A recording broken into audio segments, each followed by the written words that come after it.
তো এই গল্পে শুরু হয় বেন নামের একজন ফার্স্ট অফিসারের মাধ্যমে। আমরা দেখতে পারি সে অনেক বেশি টেনশনে ছিল। তার ওয়াইফ তাকে কল দিয়ে বাসায় ব্যাক করার জন্য বলছিল। তারা দুজনেই তাদের ছেলের অসুস্থতা নিয়ে অনেক বেশি ভয় পেয়েছিল। তার ওয়াইফ তাকে বলে যে সমস্ত কিছু থেকে পালানো বন্ধ করো, দ্রুত বাসায় ব্যাক করো। অন্যদিকে আমরা এয়ারপোর্টে ড্যান নামের একটা লোককে দেখতে পারি, যার পাওয়ার কেবল নষ্ট হয়ে গিয়েছিল। এটা থেকে ধোঁয়া বেরোচ্ছিল, তবুও সেই পাওয়ার কেবল তার লাগেজের মধ্যে ভরে ফেলে।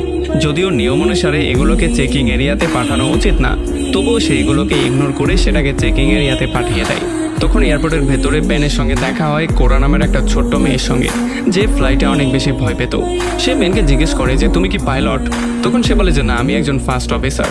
তখন এই মেয়েটা বলে যে এত বছর হয়ে গেছে এখনো পাইলট হতে পারোনি?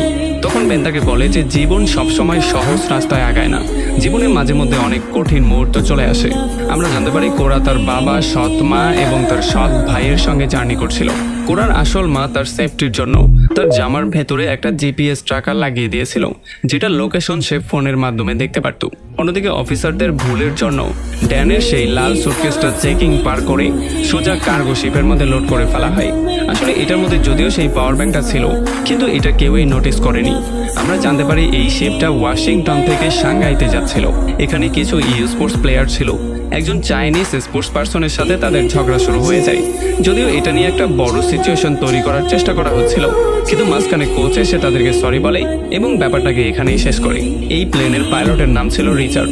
যখন রিচার্ড প্লেন উড়ানো শুরু করে, তখন আমরা জানতে পারি বেন একটা সময় এয়ারফোর্সে ছিল। তবে একবার সে তার সিনিয়র অফিসারের গায়ে হাত তুলে ফেলেছিল, কারণ তার সিনিয়র অফিসার সঠিক মতো ডিউটি পালন করছিল না। এই জন্যই সে তার চাকরি হারিয়েছে, পেনশন এবং যত সুযোগ সুবিধা ছিল সেগুলো থেকেও বঞ্চিত হয়েছে। এখন সে একটা ছোট এয়ারলাইন কোম্পানিতে ফার্স্ট অফিসার হিসেবে কাজ করে। অন্যদিকে প্লেনের ভেতরে স্পোর্টস পার্সন লিলি তার ক্যাপ্টেন স্যামকে জিজ্ঞেস করে যে আমি তোমাকে যে লেটারটা দিয়েছি সেটা পড়তে তোমার এত ভয় কেন? তবে স্যাম তাকে স্পষ্ট করে বলে এটা পড়তে আমার ভয় নাই, বরং আমি সাংহাইতে যাওয়ার পরে এটা পড়ার চিন্তা করেছি। এরপর সে এখান থেকে ওয়াশরুমে চলে আসে। আমরা দেখতে পারি সে তার মোবাইলের কাভারের ভেতরে লিলির লেটারটাকে রেখে দিয়েছিল। অন্যদিকে কোরার বাবা কোরাকে বলে যাতে করে তার ভাইয়ের সঙ্গে অন্তত সে একটু ভালো ব্যবহার করে। তবে সে তার বাবার কোনো কথাই শুনছিল না। তার স্টেপ মাদারকে তার একেবারেই পছন্দ ছিল না। একটু পরে তার বাবা ওয়াশরুমে চলে যায়, আর তার পেছন পেছন তার মাও ওয়াশরুমে চলে যায়।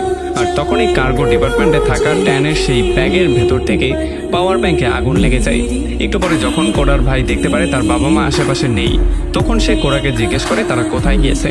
কোরা মজা করে তাকে বলে যে ওয়াশরুমের কাছে একটা পুল আছে, তারা সেখানে গিয়েছে। তবে যখন তার ভাই খুঁজতে খুঁজতে ওয়াশরুমের কাছে আসে, তখন সে ভুল করে অন্য একটা জায়গায় চলে যায়।